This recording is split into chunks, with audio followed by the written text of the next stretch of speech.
Regardez ces tout petits livres.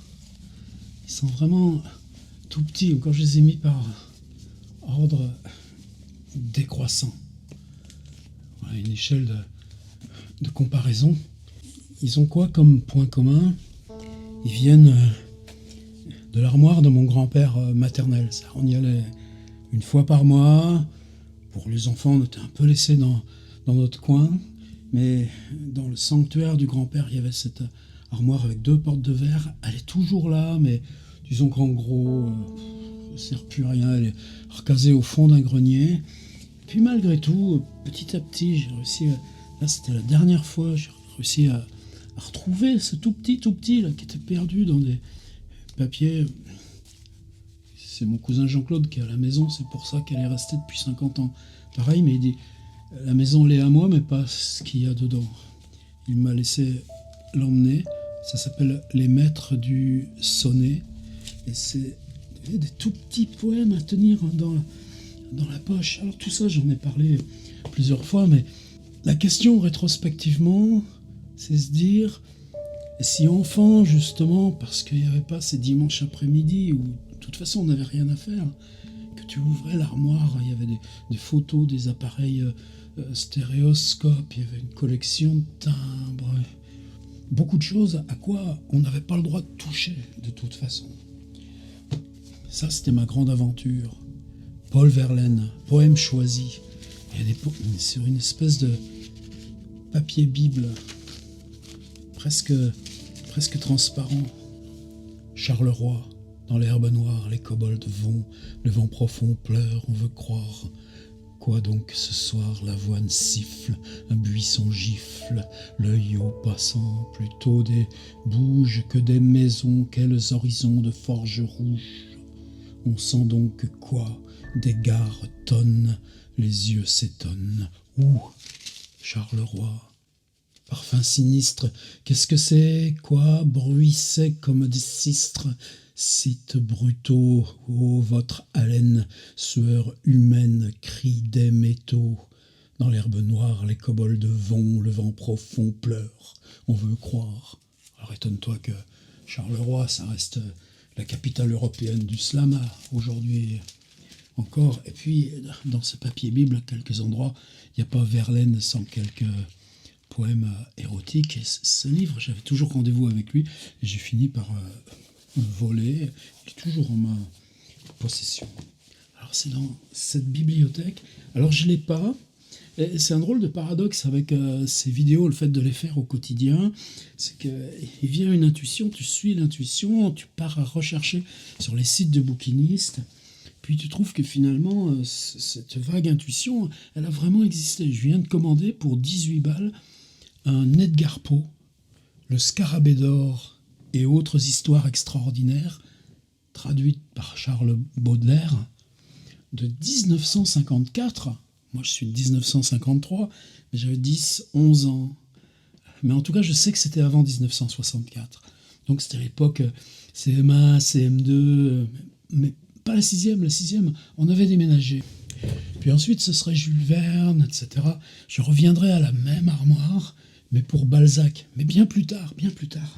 Et cet Edgar Poe de 1954 que je viens de commander pour 18 balles, chez un bouquiniste, eh bien, c'est la même couverture cartonnée, un peu ce genre-là, avec ce dessin naïf, peut-être un peu plus grand, ce dessin naïf qui est Jupiter, le serviteur nègre de Legrand, perché sur la branche qui fait descendre le scarabée d'or à travers le crâne qui est cloué sur la branche.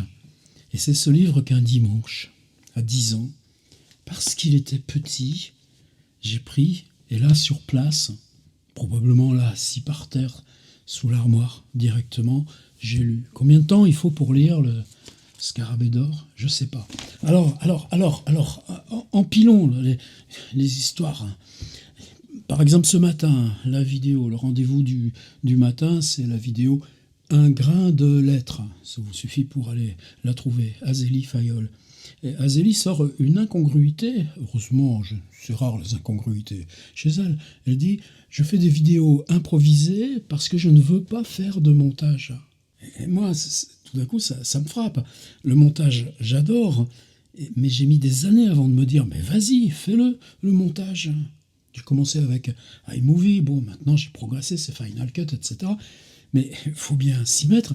Et ma réponse, ça dit, mais le statut de l'impro en littérature, pourquoi nous, on utilise la publication YouTube? Parce que ça devient écriture, par rapport à simplement la parole conversationnelle, sociale, à partir du moment où, précisément, on risque, on va dans ce vide-là, qui sépare du rond noir tout devant. Et que ce statut de l'improvisation, c'est travailler sur soi-même pour s'élargir à laisser passer ce qui est l'instant même de l'écriture, qui, dans le média, le support écrit, évidemment, passe par cet outil. Mais cet outil-là, ou cet outil-là, c'est le même statut de rapport. Technologie, intuition, parole, publication. Et donc, je dis, mais quand est-ce que vous, dans les facs, vous accepterez de reconnaître à l'improvisation ce statut de travail dans, sur, par l'écriture, ou tout simplement d'écriture seulement? Je lui dis, mais moi, une vidéo, si je me lance dans l'impro, c'est des heures de macération, être prêt.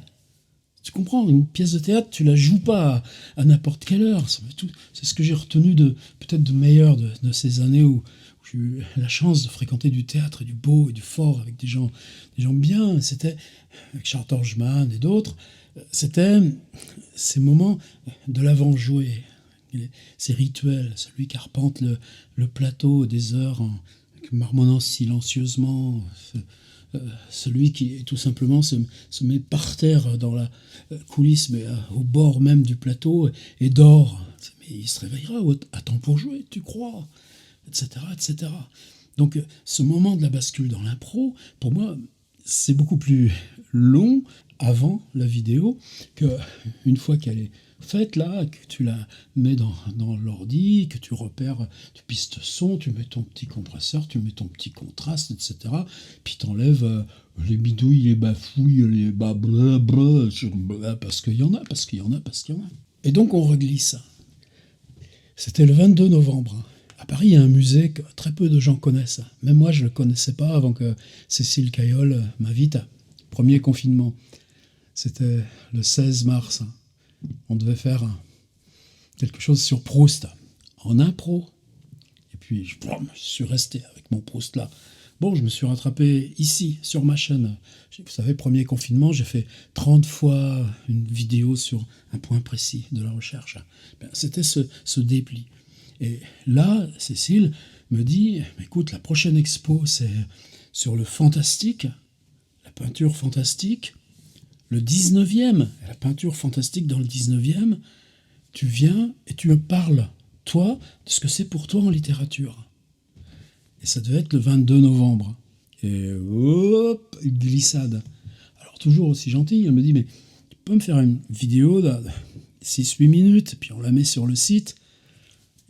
Et moi, l'obsession, c'est se dire, si le 22 novembre, j'avais été, c'était un dimanche, début d'après-midi, au musée NR, et que j'aurais été avec des gens, est-ce que c'est les gens, ça?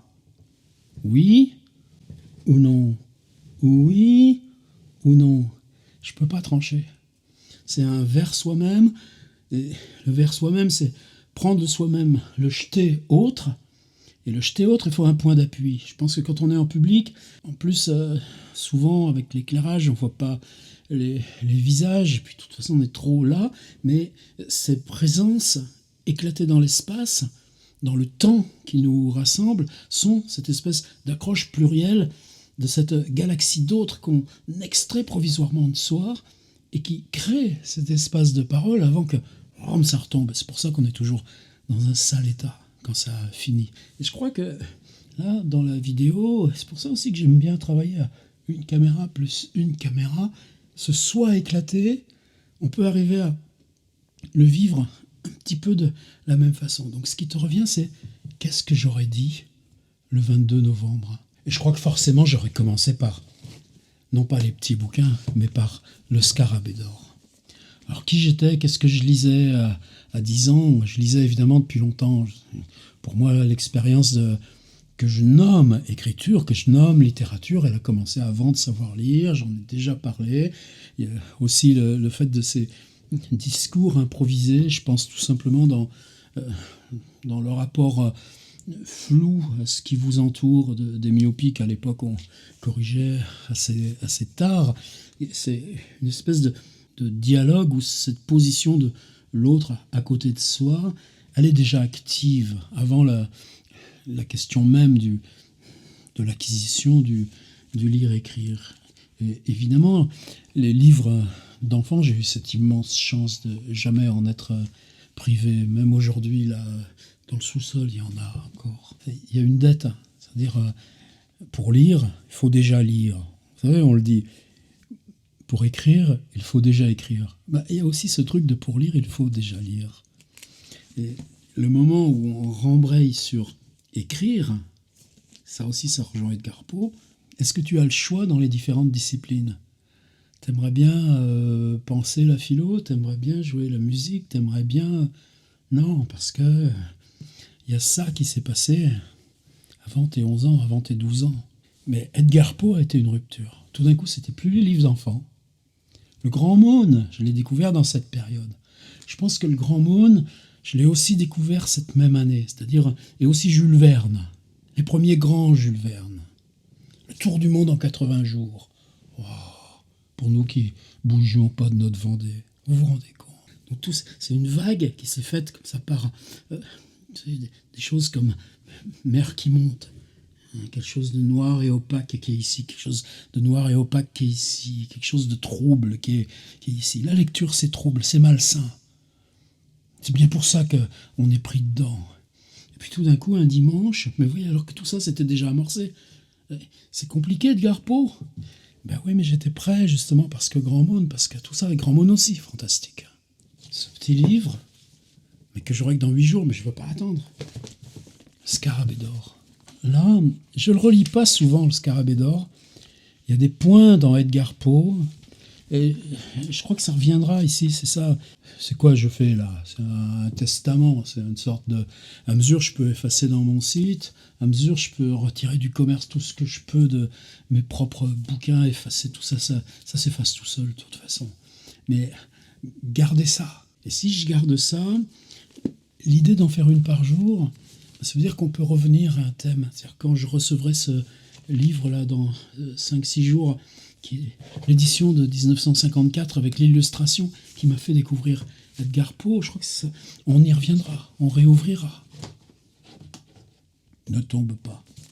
D'ailleurs, celui-ci, là, c'est un prix. Château d'Olonne, 16 juillet 1933. C'était un prix dédié à l'élève Yvette Biraud. Ah tiens, il faut que je le redonne à ma cousine Sylvie. Il ne m'appartient pas, ces petits livres. Mais ma mère, Madeleine, avait mis son nom au crayon, en bien plus gros ici. Ça veut dire que, ma sœur, je te prends ton livre. Il me servira plus à moi qu'à toi. Et par contre, celui-ci était à ma mère. Je pense que c'est la même année. Distribution des prix, école publique de filles. Par contre, le reste du papier est parti. Prix de récitation, prix de gentillesse. C'est pas beau? Prix de récitation, prix de gentillesse. Et puis toi, un dimanche, en priant pour que les adultes ne viennent pas te demander « Mais c'est quoi que tu lis? T'as pris ça où? C'est pas pour toi ?» Personne ne m'a jamais dit ça. T'es assis par terre, rencogné contre l'armoire de verre, et tu lis le Scarabée d'or. Alors ce que je vous dis, c'est que des textes comme L'homme des foules, dans le Maelstrom, manuscrit trouvé dans une bouteille, et quelques autres, il y a un Edgar Poe plus abstrait, qui nous concerne peut-être plus aujourd'hui, et qui fait que le Scarabée d'or, c'est pas que tu le connais par cœur. Quand tu le relis, t'es encore pris du même étonnement, de la même curiosité, mais qui fait que c'est juste après la lettre volée. Est-ce que c'est le même enjeu? Alors tout à l'heure, je l'ai relu, ligne à ligne, c'est pas si long. C'est dire quelle a été cette lame de fond qui s'est emparé de toi et qui t'a renversé. C'est une écriture presque discrète. Il y a une île, donc il y a le schéma de l'île. C'est Chamoiseau qui dit ça. Vous, les îles, c'est le lointain. Pour nous qui habitons dans l'île, c'est une fermeture. Et là, cette île, elle est désolée, inhabitée. Elle a des zones arides, hostiles, et il faut prendre un bateau pour arriver dans la zone hostile et puis grimper là où il y a des arbres, parce qu'ailleurs, il n'y a pas d'arbres. Il y a ce type qui vit là, tout seul. Donc l'autre, il vient de Charleston. Et il y a cette phrase aussi, par exemple, qui est très bizarre. Dès la 2e page, je vis qu'il avait reçu une forte éducation, heureusement servie par des facultés spirituelles peu communes, mais qu'il était infecté de misanthropie et sujet à de malheureuses alternatives d'enthousiasme et de mélancolie. Bien qu'il eût chez lui beaucoup de livres, il s'en servait rarement. Bien qu'il eût chez lui beaucoup de livres, virgule, il s'en servait rarement. C'est-à-dire, les livres sont là pour t'entourer. Est-ce que tu les convoques? Est-ce que tu t'en saisis?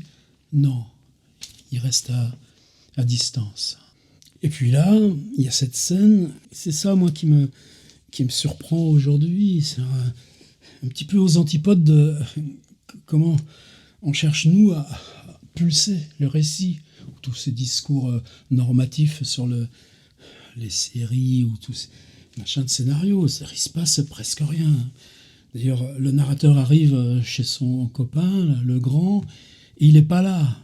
Par contre, on nous dit, et c'est là où Edgar Poe fabrique toutes ces petites zones de cartes fragiles qui ensuite s'écouleront toutes au même endroit. C'est-à-dire on est dans le contraire de ce que toute logique vaudrait pour installer le récit. On est dans cet endroit où c'est déjà Charleston, l'endroit où on est dans le climat, non pas tropical, mais Caraïbes.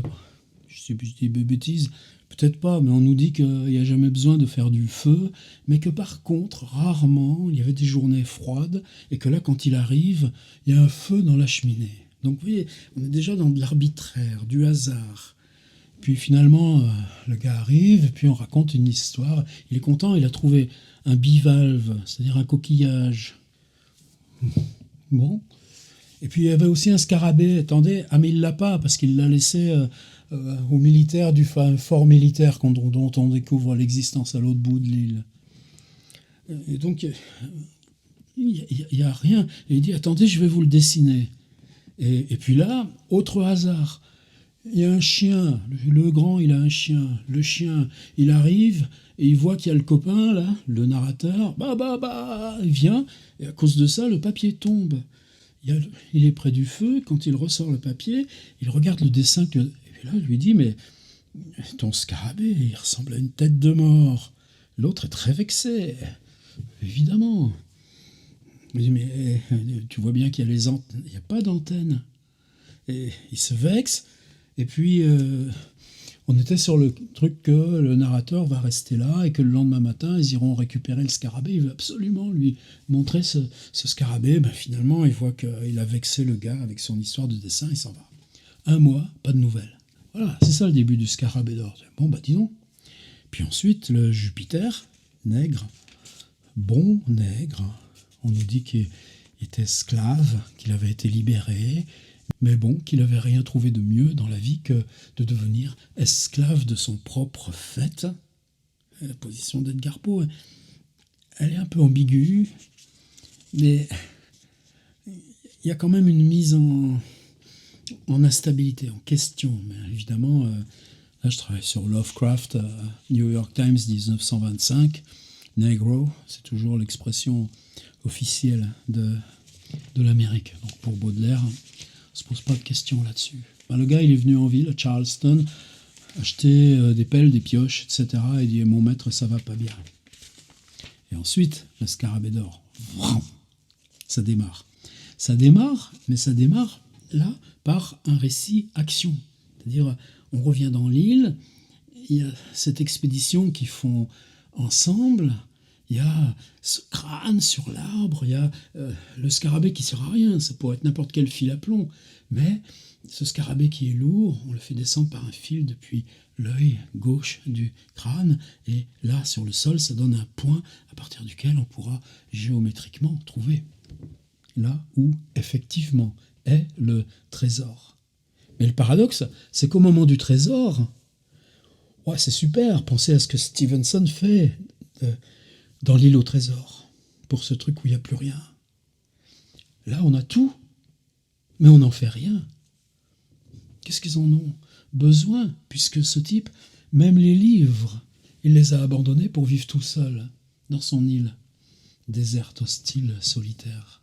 Et c'est quoi le trésor? Eh bien, c'est l'histoire qui raconte. Alors l'histoire, évidemment, ça, nous, c'est plus ou moins ce qu'on a compris. Vous vous rappelez, le papier, eh bien, quand on a trouvé ce scarabée, et là, voyez encore le hasard. On trouve le scarabée, il attrape le scarabée le pince. Il le relâche. Parce que c'est un gros scarabée qui fait mal. Passionnant. Et là, Jupiter, toujours Jupiter, c'est cette espèce de naïveté, mais qui construit tout. Sans lui, il n'y aurait rien eu. Il n'aura pas le trésor. Il aperçoit une espèce de bout de papier qui dépasse du sable. Il prend le coin là, du truc, et puis avec ça, on emballe le scarabée, et puis quand on rencontre le type du fort, qui est aussi un collectionneur d'insectes, qui est très surpris lui aussi du poids, de la couleur, de cette couleur dorée du scarabée, demande à ce qu'il le lui laisse pour la soirée, qu'il le lui rendra le lendemain. Bon, c'est rien toujours.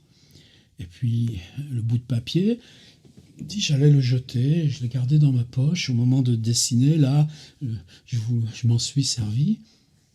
Et qu'est-ce que le feu fait émerger? Une tête de mort, et puis ce texte qui est infiniment célèbre.